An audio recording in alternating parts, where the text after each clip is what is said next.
La vie, la santé sont précaires et le rapport publié en 1987 par le Conseil économique et social donnait quant à lui la définition suivante de la précarité.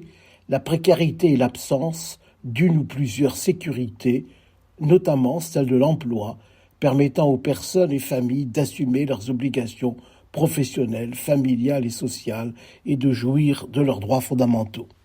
La recherche de synonymes est édifiante. On trouve entre autres pour précarité, incertitude, instabilité, fragilité, insécurité, menace.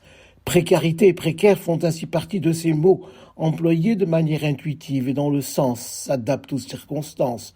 Le latin précor renvoie à prier, supplier ou encore demander quelque chose en priant, tandis que précarius renvoie à obtenu par la prière, donné par complaisance. Et ce que l'on reçoit par complaisance est en même temps ce qui est mal assuré, passager, éphémère.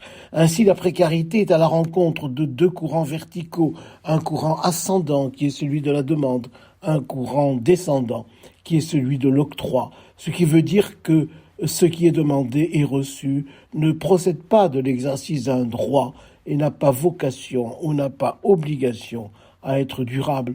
En fait, un abîme sépare les précarités relevant de la loi naturelle et que l'on pourrait appeler des précarités structurelles à d'autres formes de précarité surgies de la rupture ou de la déconstruction des liens entre des individus, des groupes humains et la société qui les entoure et leur permet, pour être, d'être au monde.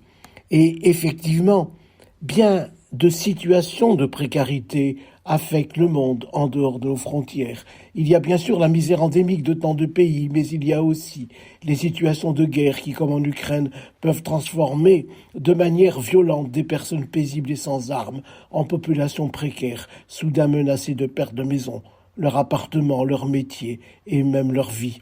Des hommes, des femmes, des enfants peuvent au hasard être abattus sous les bombes ou être déchiquetés par des armes à sous-munitions jonchant les rues des villes.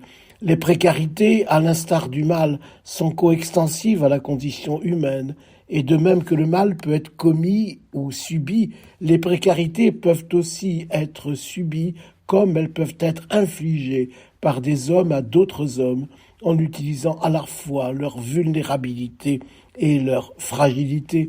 Ainsi, les précarités ne sont pas que des privations quantitatives de biens, de santé, de tissu social. Elles tiennent aussi et surtout à l'atteinte de ce que Amartya Sen appelait les capabilités, c'est-à-dire la capacité d'exercer librement des choix de vie, de se prendre en main, de s'occuper de sa santé, de s'organiser, d'aller venir, de redonner du sens à la vie, de vivre, quoi. Ce sont les liens entre les précarités et la condition humaine qui font de la lutte contre les précarités une exigence éthique. À l'égard des précarités subies qui sont à nos portes, il convient d'agir, mais à l'égard des précarités infligées à des populations en guerre, il convient de réagir. De réagir certes en les dénonçant par la parole, mais comment aller au-delà? Qu'importe de l'impuissance, cependant, pourvu que la parole soit dite, c'est en réunissant, en assemblant des murmures que l'humanité silencieuse pourra parler plus fort que le vacarme des armes.